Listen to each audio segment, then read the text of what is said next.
You're eating in the dark because you don't want to see it. The texture is wrong. The smell is worse. There's a crunch that shouldn't be there, and you're trying very hard not to think about what that means. 6 months ago, you would have thrown up. 3 months ago, you would have hesitated. Now, you're chewing, swallowing, reaching for more, because your body stopped asking questions your mind can't afford to answer. Someone's watching you from across the room. They're not eating. Not yet. Give them a week. They'll be eating it too. You've seen the lists, the prepper blogs, the survival guides about stockpiling rice and beans, about victory gardens, and hunting and fishing. Here's what they don't tell you. 6 months in, you're not eating any of that. The rice is gone, the garden failed, the deer population collapsed in week 3 when everyone with a rifle had the same idea. And the things you're eating now, the things keeping you alive, those aren't on any list you'd ever read before this started. Because the truth about food in the apocalypse isn't what you'll eat. It's what you'll become willing to eat, and how that changes who you are. The first month is almost manageable. That's the cruelest part. You're still eating recognizable food, canned goods, packaged stuff. It's not great. A lot of it is past the sell-by date. The bread went stale, week 2. The produce rotted before you could finish it. But it's still food in the way you understand food. You're still checking expiration dates. That's important. That's the detail that matters. Week 3. You're in what used to be someone's kitchen. There's a can of soup in your hand, chicken noodle, the label sun-faded but readable, and you're looking at the date stamped on the bottom. Best by March 2023. It's August 2024. You're doing the math. 16 months expired. Botulism risk. The can isn't bulging, but that doesn't mean anything. You learned that somewhere. A Reddit thread maybe. A YouTube video. You watched at 2 a.m. when you couldn't sleep. Your hand is shaking. Not from fear. From the fact that your body has already decided for you. You open it anyway. It smells fine. You eat it cold because you're saving fuel for when you really need it. It tastes like metal and salt and absolutely nothing else. You scrape the can until your spoon screeches against the bottom. Here's what's happening. Your standards are negotiating with your stomach, and your stomach is winning. That date you checked, you'll stop checking by month 2. Not because you stop caring about safety, but because caring about safety is a luxury that requires options. And you're running out of options faster than you're running out of food. The first psychological shift is learning that disgust is expensive, that your body's warning systems, the ones that kept your ancestors from eating poison, those can be overridden. They're not as absolute as you thought. Every time you eat something you would have thrown away. Before, you're proving to yourself that your boundaries are negotiable. That's going to matter more than you think. Month 2 is when it gets interesting, when the canned goods run low and you start improvising. You're eating things that are technically edible but culturally forbidden. Pet food, animal feed, the stuff you used to think of as not for humans, but never really examined why. There's a bag of dog food in the garage, 40 pounds of dry kibble, chicken flavored, premium brand, the kind you bought because you loved your dog and wanted him to be healthy. Your dog is gone. You don't think about that. The bag is still sealed. That feels significant, like it makes this okay somehow. You open it. The smell hits you. Savory, fatty, vaguely artificial. Your mouth waters before your brain catches up. It's nutritionally complete. Says so. Right on the bag. Protein, vitamins, minerals. People have survived on worse. You pour some into a bowl. The pieces are star-shaped. You notice this and wish you hadn't. It's not terrible. That's the worst part. It's dry. It's bland. It tastes like someone described chicken to a machine that had never eaten chicken.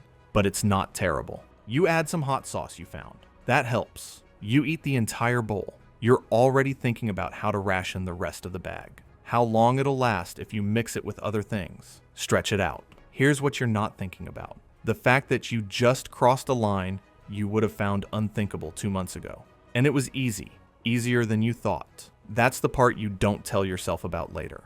Disgust isn't a wall. It's a gradient. And you're learning that you can walk down that gradient one small step at a time without ever noticing how far you've gone. The dog food won't be the last line you cross. It's just the first one you'll remember later, when you're trying to figure out exactly where you stopped being who you used to be. Month 3 is when you start thinking about meat differently, not where to find it, how to justify it. There's a pigeon on the windowsill. City pigeon. Used to be dozens of them. Hundreds. The population is thinning fast because it turns out pigeons are slow and stupid and surprisingly easy to catch when you're motivated enough. You've caught this one with a crude trap. Breadcrumbs, a cardboard box, a stick, the same trap you saw in a cartoon once. The fact that it worked feels humiliating for both of you. It's making a sound, not quite cooing, something distressed and irregular. You need to kill it, but you've never killed anything before. Not like this, not with your hands. You were a vegetarian once. That feels like a joke now. A story about someone else. The pigeon weighs maybe a pound, and you're crying while you do it, though you're not sure why. After you remove the feathers, and that takes longer than anything you've ever done. There's maybe 6 ounces of actual meat. It's not enough. It's nowhere near enough, but it's more than you had this morning. You roast it over a candle. It smells better than anything you've eaten in weeks. You eat it with your hands, gnawing the bones, cracking them open for the marrow because you read somewhere that marrow is nutritious and you can't afford to waste anything. The bones splinter in your mouth.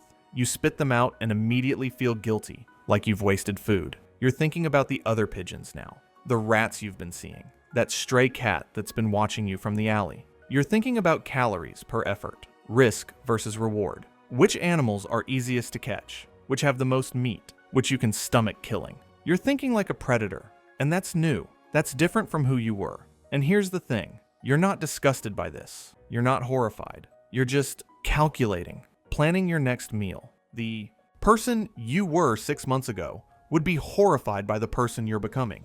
But that person isn't here anymore, and they wouldn't survive if they were. This isn't about starvation. You're not dying of hunger. You're eating. You're getting calories. Probably not enough, definitely not balanced, but you're surviving.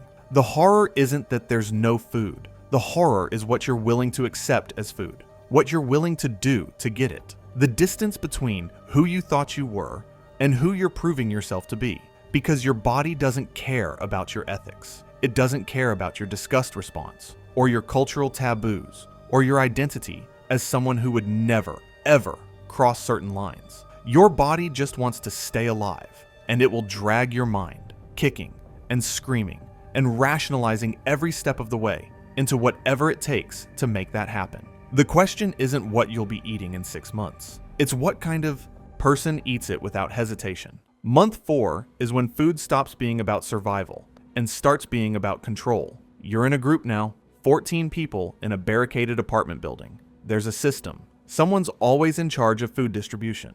Right now, it's a woman named Claire, who used to be a project manager. She controls the rations, decides who gets what, when, how much. She's keeping a ledger, tracking inventory, trying to make everything last. She's also eating better than everyone else. You can tell because she's not losing weight as fast. Her skin isn't as gray. She's got energy when everyone else is exhausted. And when she opens her mouth, you can smell something on her breath. Something sweet. Something none of you have tasted in months. Nobody says anything because she's the one who decides who eats today. Food isn't just calories anymore. It's currency, it's power, it's leverage. The person who controls it controls everything, and you are watching her. Her hands never shake when she eats. Watching the way she uses it, the way she gives a little extra to the people who agree with her, the way she shorts the rations of the guy who questioned her last week, the way she's building a hierarchy based on loyalty and hunger. You're learning things about power you never wanted to know. There's a kid in the group, maybe 8 years old. His mother is sick, infection, probably, getting worse. He asks Claire for an extra ration, just once, just enough to help his mother eat something. Claire says no. System's a system, can't make exceptions. The kid starts crying, quiet, hopeless crying, the kind that doesn't expect anyone to help. You have half a protein bar in your pocket. You've been saving it, hiding it. Your secret reserve for when things get really bad. You're not giving it to the kid. You know that already. You're going to walk past him, back to your corner, and eat it in the dark where nobody can see, where nobody can ask you to share. And you're going to feel terrible about it. But you're going to do it anyway, because the alternative is being hungry. And you've learned that being hungry is worse than being the kind of person who walks past crying children with food in your pocket. Month 6. This is where it gets strange. You're eating something. You're not sure what it is. Someone said it was squirrel, but the texture's wrong, and you've stopped asking questions because answers make it harder to swallow. and you're trying to remember what real food tasted like. Someone's talking about pizza, mushroom and pepperoni from this place downtown that's definitely gone now. They're describing it in detail. The crispy crust, the tangy sauce, the way the cheese stretched when you pulled a slice away. You're listening, trying to remember. You definitely ate pizza. You ate pizza dozens of times. Hundreds, probably. But you can't remember what it tasted like. And the fact that you can't remember scares you more than hunger ever did. The memory is there. The image, the context, the social experience of eating pizza with friends. But the actual taste is gone, deleted, overwritten by months of eating things that taste like survival. You try to remember other things. Chocolate, coffee, a ripe strawberry, your favorite restaurant meal. That thing your mom used to make on birthdays. Nothing. Just vague impressions. Ghosts of sensations you used to know. You're losing parts of yourself you didn't know were attached to food, memories, comfort, the ability to imagine pleasure, the idea that eating could be anything other than necessity.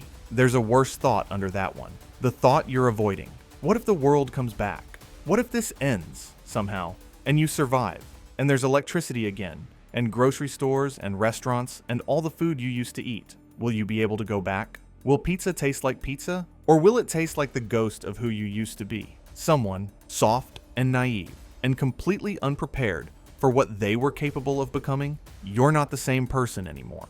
Your body knows things now, has eaten things now, has crossed lines that can't be uncrossed. And food, normal food, the food you used to eat without thinking, that's going to taste like evidence. You're eating something you can't identify. You're alive. That's supposed to be enough. But here's what nobody tells you about survival. Your body will do anything to keep living.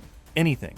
It will override every moral, every standard, every line you drew for yourself about what you would never do. And the person you become, the one who eats the dog food, kills the pigeon, hoards the protein bar, stops asking what's in the stew, that person is still you. Not a corruption, not a deviation, just you, when the circumstances demanded it. It's been 6 months and 2 weeks. Someone found a can of peaches. Actual peaches in syrup. It is a miracle find. This is pre-apocalypse food. The good kind. The kind with sugar and flavor. And everything you've been missing. Claire, still in charge somehow, opens it for a celebration. Everyone gets one piece. One slice of peach and a spoonful of syrup. Your piece sits in your hand. It's beautiful, golden, glistening. The smell is overwhelming. You put it in your mouth. It tastes wrong. Too sweet, aggressively sweet, artificially perfect in a way that feels obscene. Your body, your new body, the one that's adapted to scarcity and blandness and things that barely qualify as food, rejects it. Not physically. You don't spit it out, but psychologically, emotionally. This isn't food anymore. Not to the person you've become. It's a memory, a museum piece, evidence of a world you can't quite believe you used to live in. You swallow it anyway, because wasting food is unthinkable now. Because even when food disgusts you, you eat it. You've learned that lesson too well to unlearn it now. The apocalypse doesn't starve you to death. It teaches you how to live without standards. It teaches you to eat what's left, to justify it, to become someone who can survive it. And if you make it through, if the world ever comes back, you won't remember what food used to taste like. You'll just remember that you were willing to eat anything to stay alive. And that changes you in ways hunger never could. And don't forget to like, subscribe. Oh, yeah, leave a comment what you would like to see next on this channel.